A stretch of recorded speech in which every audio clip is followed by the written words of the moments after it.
फलस्तीनियों पर यहूदी मजालिम बढ़ रहे हैं और आलमी मुनसिफ इसराइल के मजालिम छुपाने में लगे हैं। जी हाँ, अक़वाम मुत्तहिदा ने इसराइल की नस्ल परस्ती के खिलाफ रिपोर्ट देने वाली अपनी खातून ओहदेदार को इस्तीफा देने पर मजबूर कर दिया है। रीमा खल्फ अक़वाम मुत्तहिदा के सेक्रेटरी और मगरबी एशिया के माशी और समाजी कमीशन की सरबराह थीं। इस कमीशन ने अपनी रिपोर्ट में इसराइली रवैये को नस्ल परस्ताना करार दिया। रीमा खल्फ ने दावा किया है कि अक़वाम मुत्तहिदा के सेक्रेटरी जनरल आंतोनियो गुतेरेस ने उन्हें रिपोर्ट वापस लेने पर मजबूर किया और इस दबाव पर एहतजाज करते हुए इस्तीफा दे दिया। इसराइल यहूदी बस्तियों के खिलाफ सलामती कौंसिल की करारदाद को भी मुस्तरद कर चुका है। इसराइली इक़दामात से कमजोर मुल्कों में ये एहसास बढ़ रहा है कि अक़वाम मुत्तहिदा करारदाद मंजूर करने के अलावा कुछ नहीं कर सकता। हमारे साथ हैं जी डॉक्टर फारूक हसनात साहब, बैनुल-अक़वामी अमूर के माहिर हैं, हमेशा हमें टाइम देते हैं, तकलीफ करते हैं। बहुत शुक्रिया डॉक्टर साहब आपका। ये अक़वाम मुत्तहिदा क्या कहें, इतनी कमजोर है, ये कुछ करना नहीं चाहती, ना अहली है, या इसराइल इतनी मजबूत चीज है कि उसके खिलाफ कुछ नहीं कर सकते आप? मैं दोनों बातें कहूंगा। अक़वाम मुत्तहिदा की नाकामी भी है और सेक्रेटरी की बहादुरी भी, इसलिए कि ये हकीकत है कि इजराइल एक अपार्थाइड पॉलिसी पे गमजन है। अपार्थाइड का मतलब है कि उन्होंने फलस्तीनियों को बस बिल्कुल अलहदा कर दिया है, उसके अंदर दीवार बना दी है जो 700 किलोमीटर से ज्यादा लंबी दीवार है, और वो जो उनकी सबसे कीमती जमीनें हैं फलस्तीनियों को, उनको लेते हुए, यानी सफेद सीधी दीवार भी नहीं है, ये जिगजैग करती हुई जाती है, और अपनी बस्तियां यहूदियों की वो बसाते चले जा रहे हैं हजारों लाखों की तादाद में।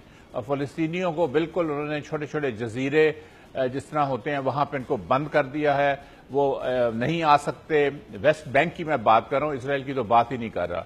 तो वो अगर सेक्रेटरी ने कहा कि अपार्थाइड की पॉलिसी इसने अपनाई हुई है इसराइल ने, तो उन्होंने क्या गलत बात की? उन्होंने बिल्कुल सही बात की, सबको पता है। अच्छा सर, ये बताइए कि यूएन में क्या इजरायली लॉबी इतनी हावी है कि अंडर सेक्रेटरी हैं जिन पर दबाव डाला गया पहले की रिपोर्ट वापस लो, वापस नहीं ली, तो उन्होंने खुद जो है वो रेजिग्नेशन दे दिया।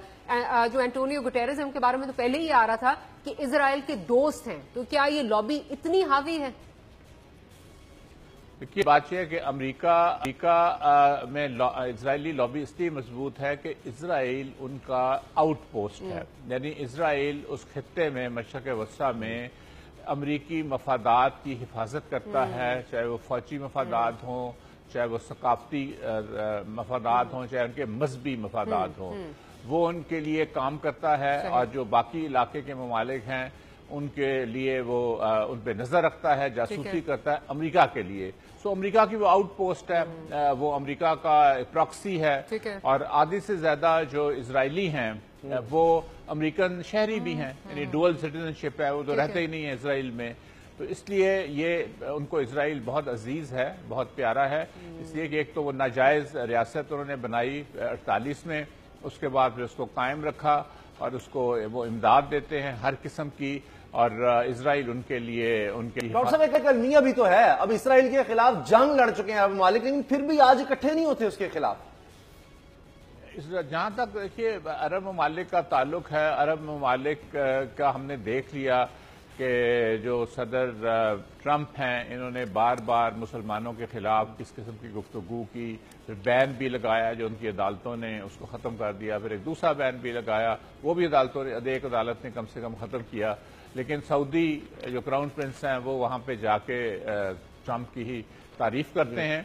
वो इसलिए तारीफ करते हैं कि बहुत से जो अरब ममालिक हैं वो बगैर अमेरिका के तहफ़्फ़ुज़ के रह भी नहीं सकते, इसलिए कि वो अंदर से इतने कमज़ोर हैं, ना उनके कोई अदारे हैं, ना वहाँ पे कोई निज़ाम है, वो सिर्फ और सिर्फ कुव्वत के ऊपर, जोर के ऊपर हुकूमत कर रहे हैं, और उसके लिए उन्हें अमेरिका की इमदाद चाहिए होती है हर वक्त। तो उनसे क्या तवक्को की जा सकती है? वो तो खुद अपने करप्शन में और अपने मामलात में इतने उलझे हुए हैं कि वो बिल्कुल ही कुछ भी नहीं कर सकते। सर आवाज़।